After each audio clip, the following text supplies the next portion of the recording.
Hello everyone, and welcome to section 1.8, combinations of functions. This first part here is just a notation issue. It's not something new as far as the actual math. It's just a new way of writing something. So when you have f of x plus g of x and they're separate, you could write them together. It's kind of a little bit of a lazy way of doing it to say f plus g of x. It's a shortcut. Similarly, f of x minus g of x, instead, it would be easier just to say f minus g of x. And the same holds true for the product and the quotient. We'll start right away with an example, and I think it'll make it clear. So if it all helps you, this means f of x plus g of x. So some people just like to put it back to this format, and then it's very easy. F of x is 2x plus 1, and g of x is x squared plus 2x minus 1. So f plus g of x is, and I'm going to write it in descending order, x squared plus 4x, and then the ones actually cancel, so I can stop there. So it's just a notation. I think literally if I had just written what is f of x plus g of x, it wouldn't have been a new lesson at all. The newness is in this notation. Next example. Now they want f minus g of x.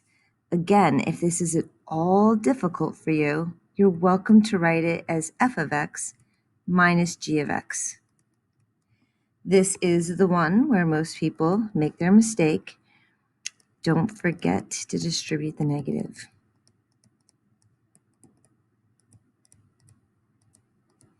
When it's just f of x minus g of x, it's easy to forget that g of x is going to be a big, long thing that the negative will have to be distributed to. So f of x is 2x plus 1 when people write their minus, and then they write g of x. See how easy it would be to forget? But it's actually minus all of g of x, not just the x squared. So you've been warned. This is the place where people go wrong. Oh, my pen is not working. Oh, there it is.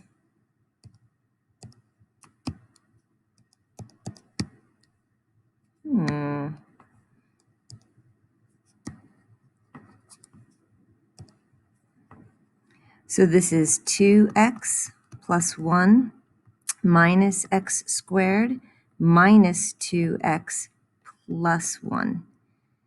So my final answer, I'm going to kind of wrap it around here. F minus g of x is negative x squared. The two x's are going to cancel, and the ones are going to get added together. Now, this next part asks for f minus g of 2. So it's just like you always would have done. You're going to plug a 2 in where there's an x. It's literally saying, this is the function now, f minus g, and I want you to plug in a 2. So be careful here. This negative is not affected by the square. Order of operations tells us that you have to do the square first and then the negative. So this is going to be 4, then negative, plus 2, which is negative 2. So be careful with that. Next one. Now we're going to do f over g of x versus g over f of x. So f over g of x. Remember, if this is any problem for you at all, you're welcome to just write it as f of x over g of x. Some people just need to do it that way, and that's totally fine. That gives you square root of x over the square root of 4 minus x squared. So the real, obviously that was pretty easy. The real crux of this problem is this step right here. Find the domains. Remember, domain is all real numbers. Forgot the word is. Domain is all real numbers unless two things. One, there's a radical, or two, there is an x in the denominator.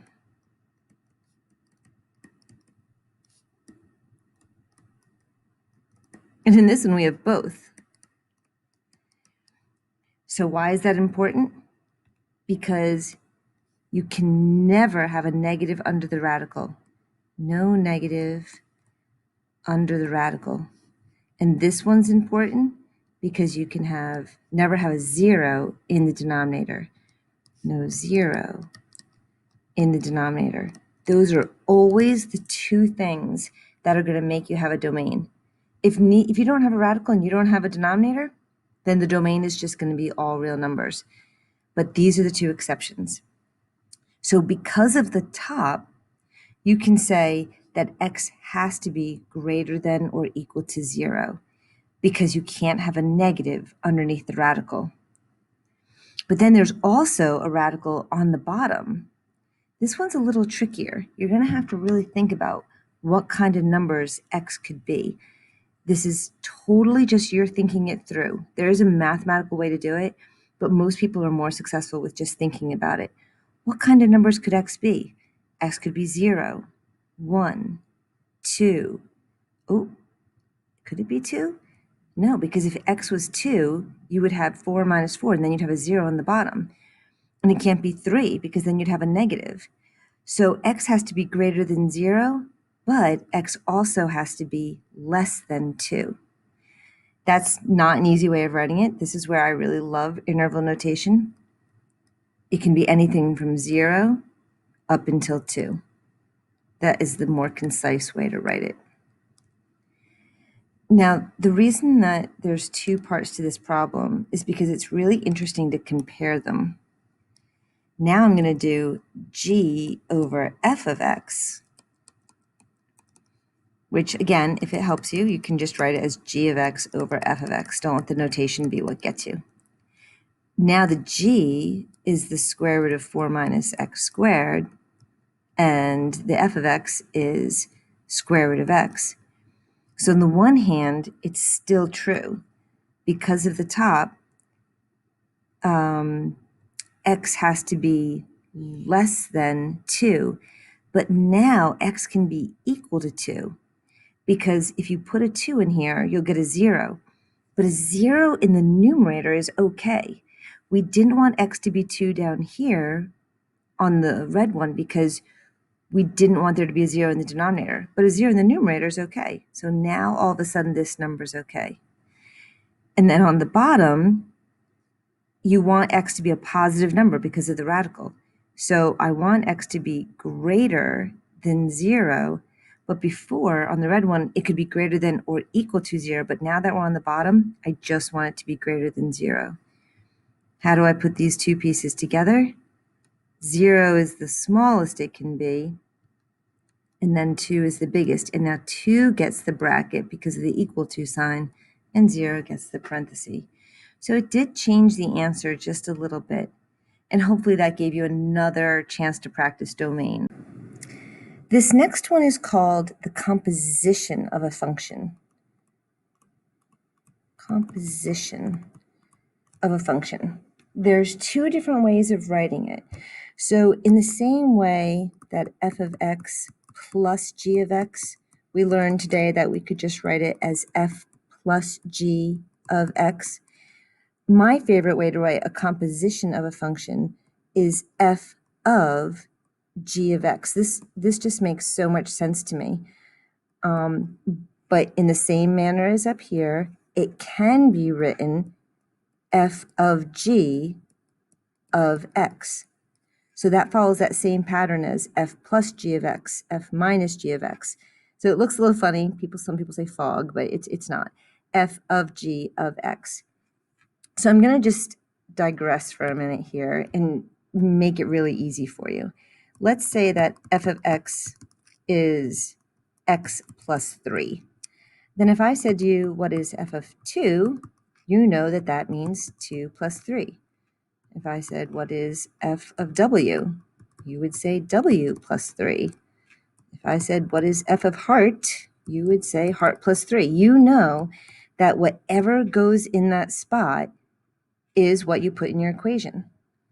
So if I have an f of x and a g of x, x squared minus 5, then if I say, what is f of g of x, that literally means g of x plus 3. In the same way you put the 2 in, the w in, the heart in, you put in the x squared minus 5. That's what composition of functions means. So we have two functions here. F of x is equal to x plus 2, and g of x is equal to 4 minus x squared. F of g, so remember for me, I really like it written like this because it helps me understand it. F of g of x means I have the f function, but in the spot where there used to be an x, what am I putting in? G of x, because it's f of g of x. And then, of course, you should simplify it, which is 6 minus x squared. Doing it the other way, g of f of x would mean that you're going to write the g function 4 minus something squared. If this had said g of 2, you would have put a 2 in right there. But instead, it says g of f of x. So I'm going to put right here, I'll change the color to help you see it. I'm going to put that. Now, this is actually still a really hard problem to finish for a couple reasons. One is people don't do this. Some people say x squared plus 4. It's not that. No, watch out. Okay. When you do x plus 2 squared, I'm going to do it off to the side. X plus 2 squared is not x squared plus 4. X plus 2 squared is x plus 2 times x plus 2, which is x squared plus 4x plus 4. So x squared plus 4x plus 4. So there's the first place that people go wrong. The second place that people go wrong is in distributing this negative. You're subtracting this entire x plus 2 squared. So you have to subtract this entire thing. So there's two places to go wrong in this problem, and it's really easy to do. So be careful. And that gives me negative x squared minus 4x. The next one is g of f of negative 2, which again, it could have been written g of f of negative 2. There's two ways to do this problem. Way one is to find g of f of x, then plug in 2. Since we already know g of f of x, g of f of x, we already did it, is negative x squared minus 4x. Then g of f of 2 is it's a negative 2. Of negative 2 is negative 2 squared minus 4 times negative 2. Remember, this negative is separate from the square. So this is negative 4 minus 8 is negative 12. That's one way to do the problem. The second way to do the problem is to do them one at a time. So if you don't understand this, that's okay. You can stick with the first way, but this is actually a little faster if you haven't already done the composition. So do you remember that with parentheses, we work from the inside out? So I can do g of, and then I'm actually going to do f of negative 2. So off to the side, f of negative 2 is negative 2 plus 2 is 0, g of 0. And then what is g of 0? When I plug a 0, into the g function, 4 minus x squared, I get 4. which means this whole section has to be redone because they should have come out the same. Oh, this was a positive 8. Oh, good. This was supposed to be 4. They did come out the same. Excellent. See, if I was in class, somebody would have said to me, Mrs. Shaffer, -4 times -2 is positive 8. But there's nobody here to correct me, so there's going to be mistakes along the way. Next one. All right.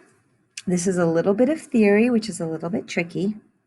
The domain of f of g is the set of all x in the domain of g such that g of x is in the domain of f. I know I just lost half of you, maybe all of you. It's nothing really complicated. What it's saying is best taught by example. So we're going to do f of g of x. So f of g of x for me means I write the f function, but I leave the x blank. And then in the blank, I put whatever's in here, g of x. So I'm going to put that g of x right there, 9 minus x squared. And then you're going along and you're saying, oh, if I square square root, it goes away. This is lovely. And then the 9's cancel and I get -x squared. Now, if somebody asked me, what is the domain of this function? What is the domain? I would say all real numbers. It does look like it's all real numbers because you think to yourself, well, there's no square root and there's no denominator. Those were the two conditions I told you were for domain. But you have to look at G. You have to look at the original. Meaning, let's say somebody wanted to do f of g of 4. They might use your formula and they're going to think that it's -16.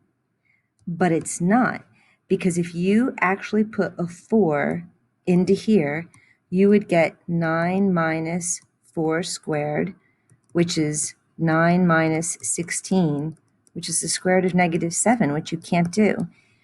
Negative or positive 4 is not in the domain. So when you're all done, it looks like it's all reals, but you still have to consider the original function. So looking back at the original function, g of x is 9 minus x squared. This is another thinking question. Try and think to yourself, what kind of numbers could x be? X could be 0, 1, 2. X could even be 3. 3 squared is 9. You'd get 0. But can x be 4? No. X has to be less than 3. I'm going to use interval notation.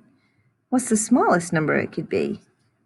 It could actually be -1 or -2 or -3, but it can't be -4. So the interval would be from -3 to 3. You just have to think it through. Or I would allow you to write it like this if you wanted, if interval notation is still giving you trouble. So again, domain is going to keep coming up and hopefully eventually you'll get the hang of it. But domain is all reals unless you have a radical or a denominator. Oh, I just realized that that was a two-part question, right? So you can now try f of g of x on your own. So I will do it. I'm going to do this one next. You can try it on your own and see if you get it right. So, oh, it didn't ask for it both ways. Okay, good. It is also possible to undo a composite function by looking at the inner and the outer function. So there are two things going on with h of x. There's a fraction and there's a square. You can think of them separately. You can say, well, f of x is the fraction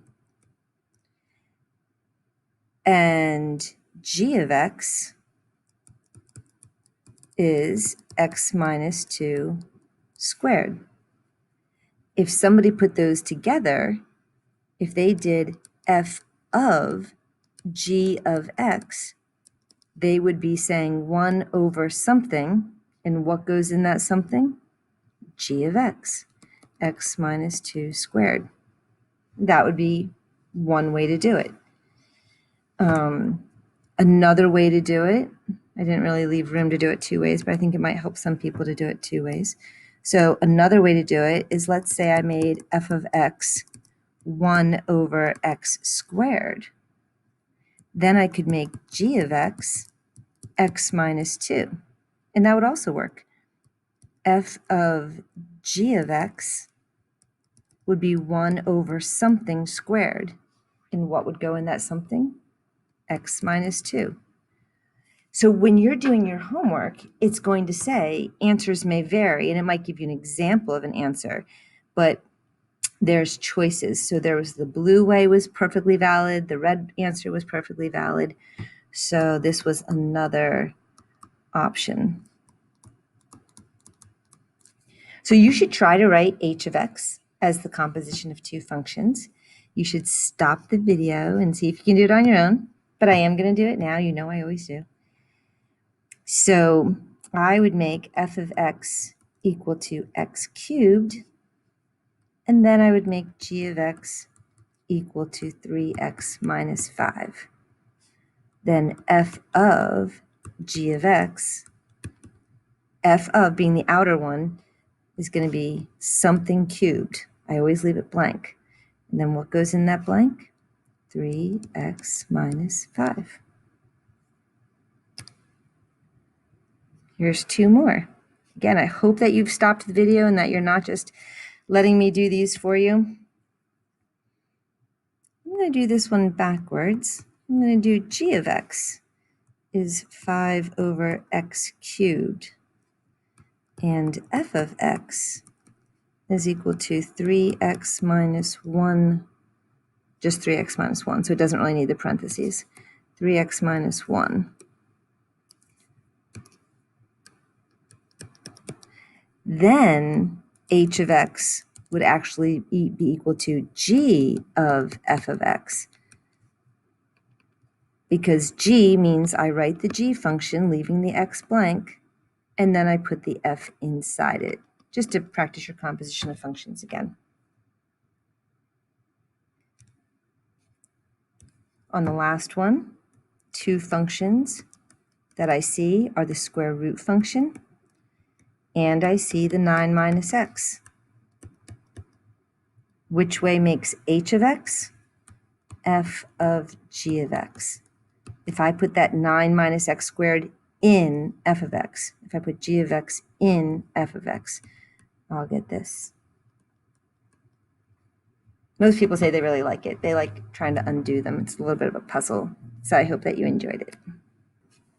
So what they want us to do is to find the composition n of t of t. Don't let the big equation throw you. I am literally going to write the n equation, just like before, leaving all the insides blank. Minus 80 t plus 500. And what am I putting in those spots? T of t. So 4t plus 2, 4t plus 2. That's the composition. You could multiply it out. I'm not looking for you to do that. I just wanted you to understand what you were actually finding. So remember, now you have a little t in your equation. T is time. So if you knew the time, t, in hours, now this formula gives you the number of bacteria. It skips the temperature step. That's the purpose of composition. With this formula, you had to know the temperature in order to know the number of bacteria. But there's a formula for knowing the temperature given a certain number of hours. So if we compose them, now we have an equation that just uses the time in hours to give you the amount of bacteria. You might be thinking, why does it only go from 0 to 3? If we were in class, we'd have a little discussion about it, and usually somebody comes up with a good answer. And that is that if food has been sitting out for 3 hours, it's probably reached room temperature. It's not going to continue to warm up. So it comes out of the fridge, it's cold, but after 3 hours, whatever temperature it's reached, it's just going to stay at that temperature. So that's why the formula has a domain. So I know there's no square roots and no radicals and no denominators, but there's also a domain in the context of a real life problem. It does have another question. Find the time when the bacteria count reaches 2,000. So we need to solve 2,000 is equal to, and I'm sure there's some of you going, I can't solve that. You don't have to solve that. We are going to solve this on the graphing calculator. So I'm going to show you how to do that on the graphing calculator. You might want to get yours out so you can follow along. Just watching will probably not help you learn it. So I'm going to switch to that. So we're going to do this problem on the calculator. This is probably going to use some features that you haven't used before, so pay close attention. The first thing is that we want to type in our equation. So you get to that from your screen, by the way, it might just look like this. So just a blank screen. You want to start at y is equal to, right there. So I'm going to type in the equation that we just wrote down, 20 times 4t. Now, I'm not going to do alpha t to get to the t button. Just switch it to x for now, plus 2. And to make this square, you can use the caret and then the 2, but a faster, one less keystroke, is to just hit the x squared button. And then minus 80 times the quantity 4t plus 2. Again, I substituted x for t, plus 500. So what's great about your calculator is you can type in an equation even if it's not simplified. So that saves you the trouble of simplifying it. Now the question is, when I graph it, how come I don't see anything? So the hardest part for kids is they love their calculator, but you have to be adept at it. You have to be thinking about what kind of numbers go in here. And that has to do with the window. This is where the concept of domain and range really come into play. So in my equation, y is equal to, that x represents how many hours the food has been out of the fridge. This graph is only good for up to 3 hours. So I can make my window go from 0 hours to a maximum of 3 hours. Now I hit graph and I still don't see anything. That's because think about what this is giving you. It's giving you the number of bacteria. And our window right now goes from -10 to 10. So you're only going to see if there's up to 10 bacteria. And you're going to see negative bacteria, which of course doesn't work. So there's not going to be any negative bacteria. So I'm going to make with the y minimum 0. How many bacteria could there be? Man, I don't know. I mean, the y-intercept, though, is 500. Look at the graph. Look at the equation again. The very last piece of it is plus 500. So if x was 0, then you would get something in the neighborhood. Might not come out exactly because there's some other things going on, but plus 500 is going to be really big. So I'm going to go back to my window. I'm going to say, all right, let's make sure we can see this thing. Let's go up to 1,000. That could be way too high, but you'll know in a minute. You hit graph, it's easy to adjust. It actually goes up even higher. So this is 1, 2, and then 3. I might just want to go up to, say, 10,000. Add a 0 in there. 10,000. Now let's look at the graph. Oh yeah, there we go. So now I have a graph and I can see how the bacteria rises over those 3 hours, which of course makes perfect sense. So what do they want to know? They want to know the time when the bacteria count reaches 2,000. So you could hit trace, and when x is 2, y is 15, this is a terrible number, and you could try and find the 2,000. But you're going to see pretty fast that is probably going to skip right over 2000. It's not going to land on it exactly. So there's 2040, there's 2007, up below 2000.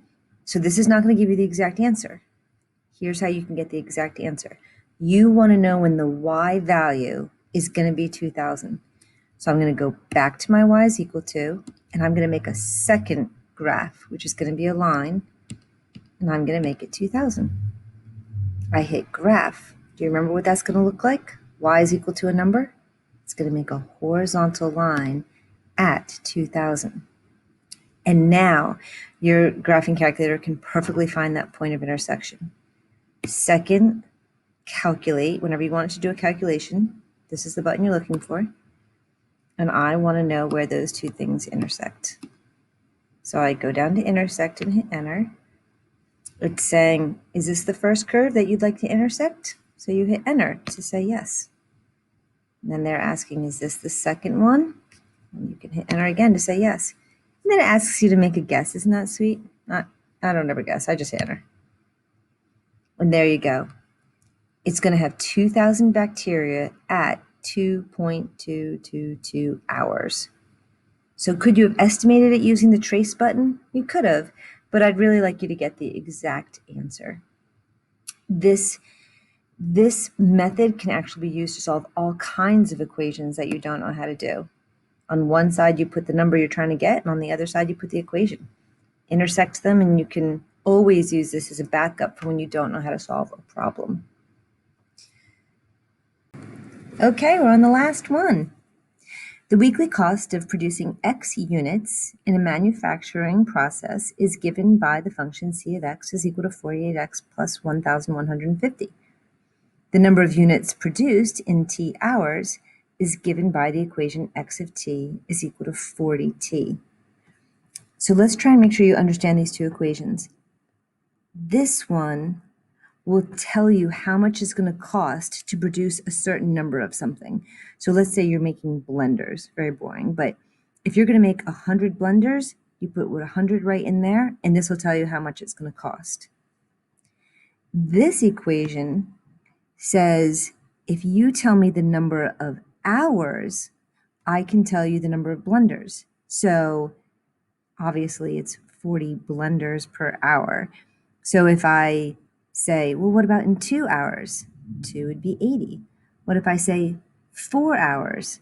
Then it would be 160. So the two equations do different things. If somebody does C of, that would look like this. C of, and what are we going to put in there? X of T. So what do I put in here? X of T.